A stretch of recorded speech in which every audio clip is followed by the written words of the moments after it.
Hi, I'm Craig, and welcome back to another on-the-road video brought to you by ApplianceVideo.com.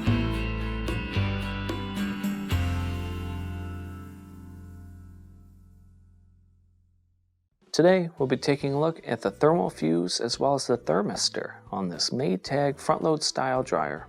To begin the repair, we must first access the back of the unit. Stop. Before beginning any repair, always be sure to disconnect the power to the appliance. It is also recommended to test the outlet for the proper voltage. Remember to also turn off the water.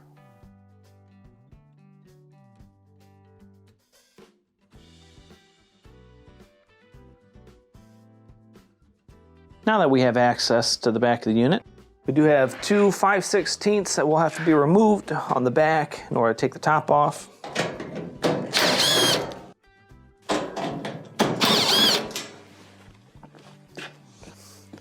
Then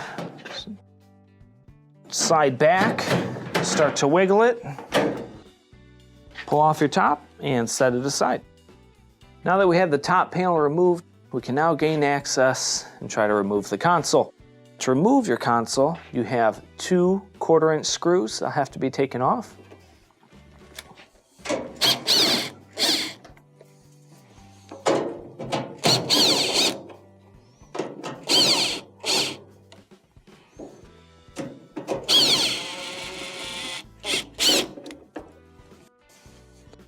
On this one, looks like you lift up, so there's tabs going across the top.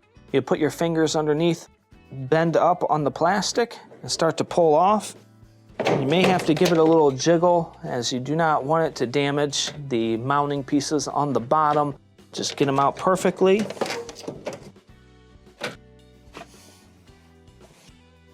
The wiring is actually held in by a strain reliever here, so press in on the strain reliever and push it down.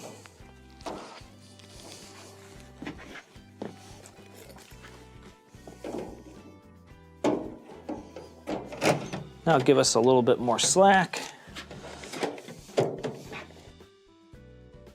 The wiring goes all the way back to the console, so what we'll do first is remove the strain reliever just to give us a little bit more room.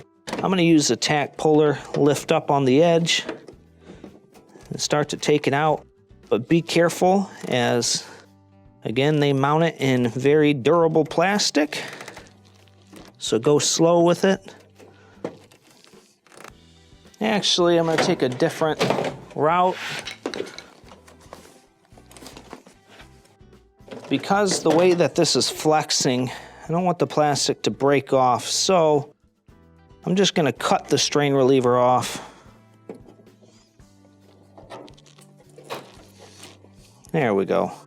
I'll push that remaining through, and then when I reattach it, I'll attach it with a zip tie onto the same spot. The wiring just slides right in, so slide off of the board.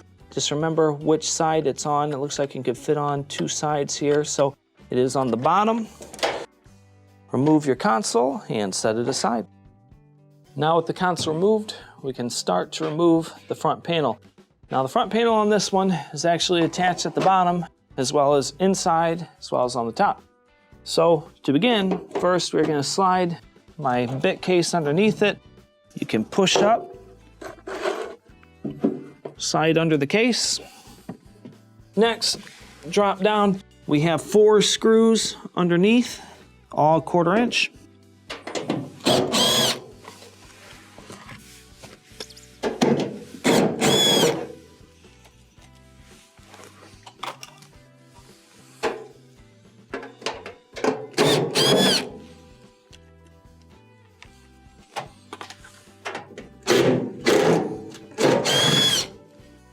And set your screws aside. Next, go ahead and lift it back up. Remove whatever object you propped it up with. We will open the door. There are 2 Phillips screws that are right next to the duct.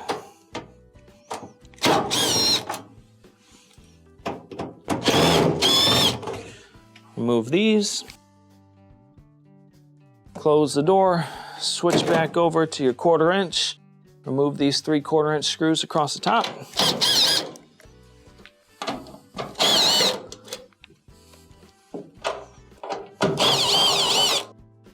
Now your front panel is kind of hooked on, so it shouldn't drop right off, but if you feel more comfortable when you're removing these, make sure you hold it in place. Pull forward on the front panel and lift up. You do have one strain reliever at the front. Use a pair of needle nose pliers, smash them, push it through. So give us a little bit more room to reach in. You will want to disattach the wiring harness on top. It will feed through the bottom here. Lift up on your front panel and set it aside. With the front panel set aside, the next thing we need to do is remove this bracket. So to start, I'm gonna push through the wiring. Make sure you're careful on the end here. If it snags, the wiring is very small. It'll pull it right out. Next, you have a couple of 1/4" screws on each side that have to be taken off.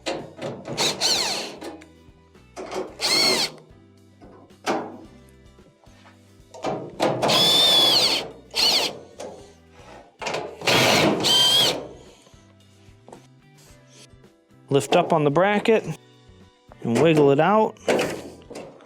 The same as the other side. The bottom has a small piece that goes inside the frame. It kind of holds it in place, so you have to take that out, lift up, pull out, set it aside. Next, let's go ahead and remove the front bulkhead. There are 4 screws on here, as well as this will have to be disattached, so pinch it, spread it, drop it down. Then there's going to be 1 screw under here that has a bracket that's holding on the actual blower housing piece here. So let's remove these 4.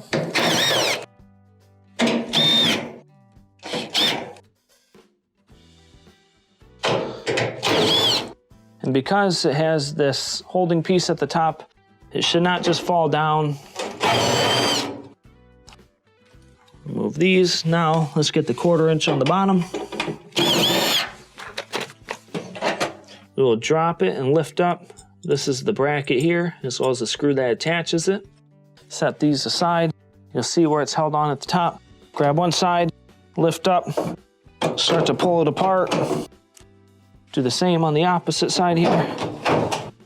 Lift up on the bulkhead inside. Let this fall off and set it aside. Now with the front bulkhead removed, we have clear access to our drum. To remove your drum, first we must undo the belt. We will drop down.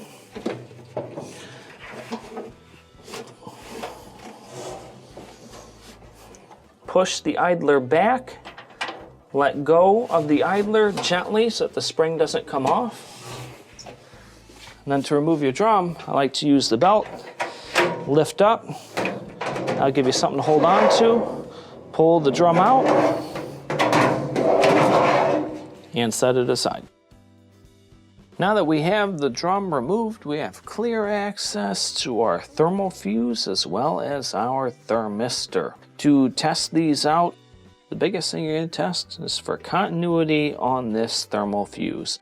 If this is open, the thermal fuse and the thermistor will need to be replaced. If this is open, also make sure that you test continuity of the heater to make sure it's not grounding out. Start your dryer after you have fixed it to make sure that it's not going to heat on air cycles. These are very common things that can cause any of these fuses to pop. Now, it is recommended, as I said, to replace the thermistor on here. If everything else is testing out okay, the thing that cycles this thing on and off from heating is this thermistor. So if it's acting funky, it can cause this to overheat and pop your fuse here. Make sure you have good airflow. And if all of this checks out and you have to replace it, first start to take off the wiring harnesses. If they are stiff, pry with a tack puller.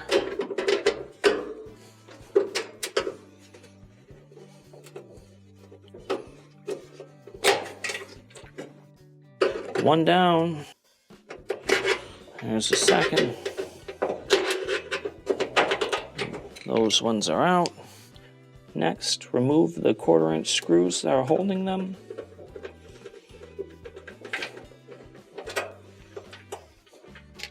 For the thermal fuse, push down and slide up.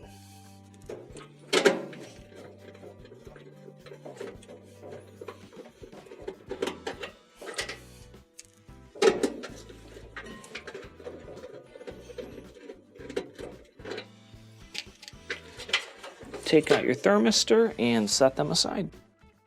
When installing your thermal fuse, you will slide this portion in, slide it over to the left, just kind of lock it in place. Once you have it in place, reinstall your holding screw. Drop in your thermistor. Reinstall the 2 holding screws on this.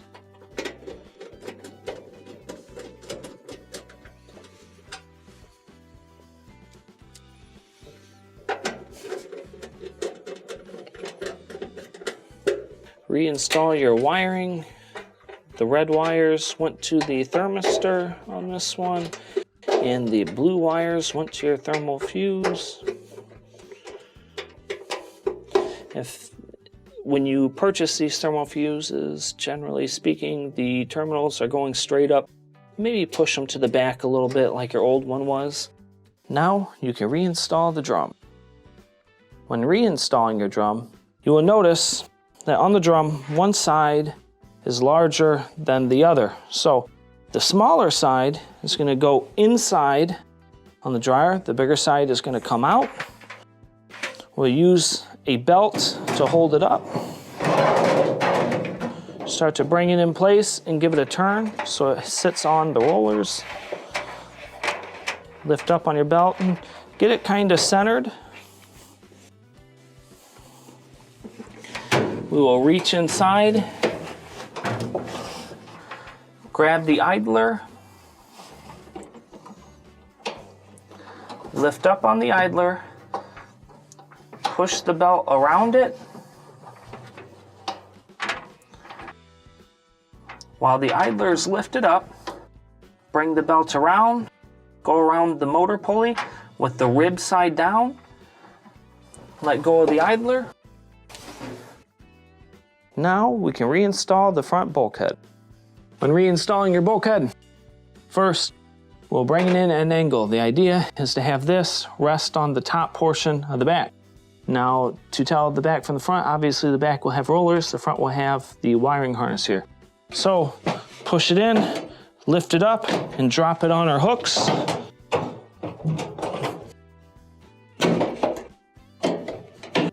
Once you get it on the hooks, push in and give it a turn. This will start to draw it in.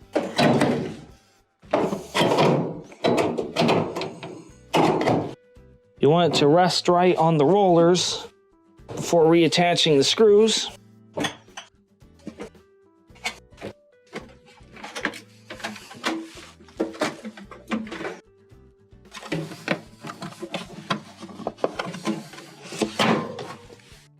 Push that piece of cardboard up if it's in the way.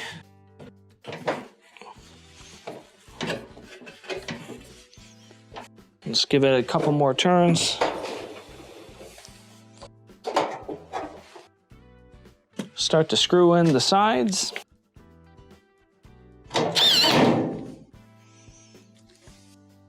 You may have to pull in and hold it on the bottom. Let's go ahead and do the other side. Now first, I'm gonna lift up this side. Let the bottom flex out as this piece should be behind the metal. Then lift it back up.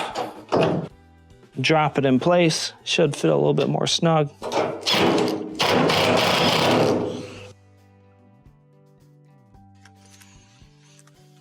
Once again, push in, reattach your screw, reattach the wiring harness. Next, we will reattach the bottom bracket. This, once again, will go in at an angle. This piece here will slide into a slotted area on the blower.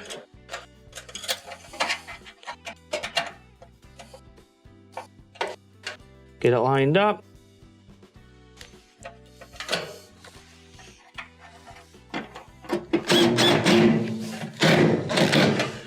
Reattach your screw. Now we can install the console bracket. When reinstalling your top bracket, as I said before, you have these metal pieces. Basically what will happen is it'll slide in at the top as it's a little bit wider, then it'll slide down so that holds it in place. So Bring in that portion first on each side.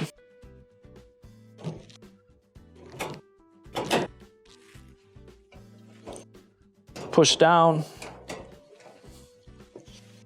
Reinstall your 4 screws.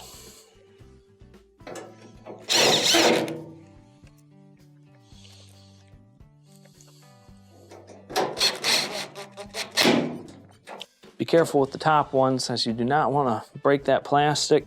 Start with the bottom one so it'll draw it in. It will line up the holes on the top.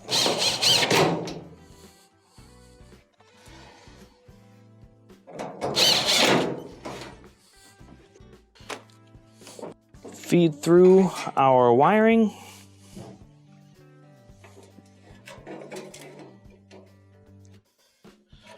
And just this strain reliever here will actually go through, lift it up and drop it on the top. Now we can reinstall the front panel. When installing your front panel, first we'll bring it into place. Remember your wiring harness that you disattached. It's a lot easier with the strain reliever off. We will glide it through the bottom slotted bracket here. Start to weave through as we push it back some. Reattach the Molex at the top. Make sure you reattach your strain reliever. Bring it into place, lift up and drop it on these side hooks. This is what kind of anchors it in place so you can screw it back in. Reattach your top 3 1/4" screws.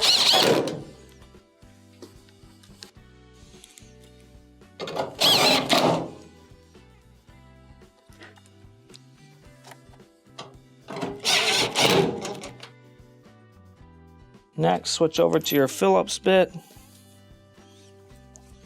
Reattach your 2 screws inside.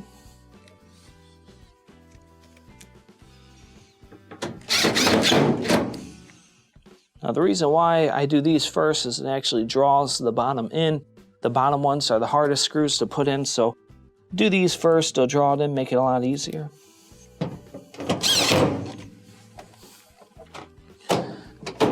Close it up. Let's go ahead and lift it up and slide our bit holder underneath.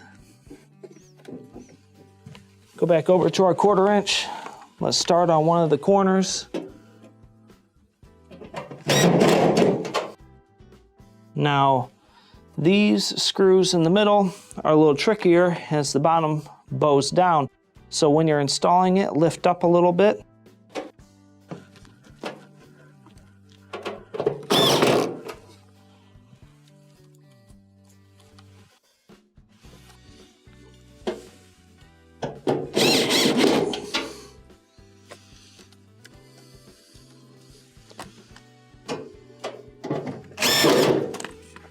We'll lift up and remove our bit holder. Now we can reinstall the console.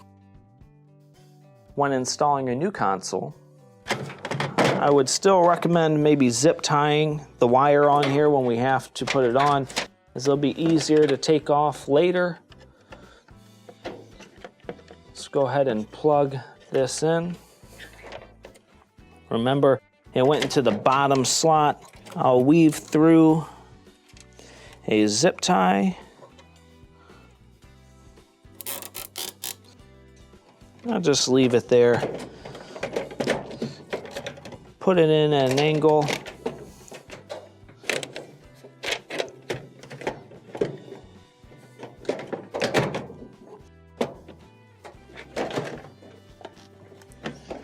Do not force it down, as you do not want to damage the plastic on the bottom. So it may take a second to get it in the correct position. There we go. So what I did whenever I'm pushing it down, I'm trying to push it in. I put a lot of pressure on these corners right here, pushed in and kind of pushed down. It dropped it into place. It's lined up across the top. Let's go ahead and reinstall the 2 holding screws.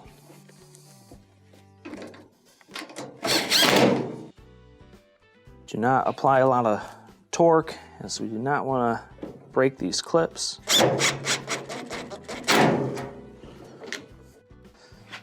Now we can reinstall the top.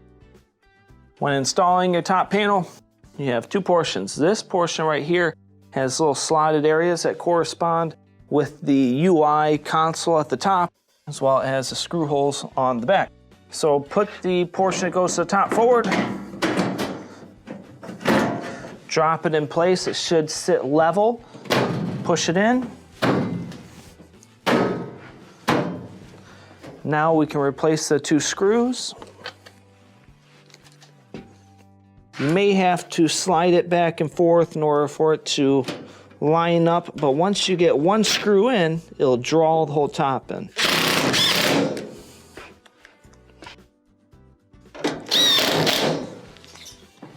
And this will complete your repair. Thank you for watching another quality video from ApplianceVideo.com. If you found this video helpful, make sure you click the like and subscribe to our channel.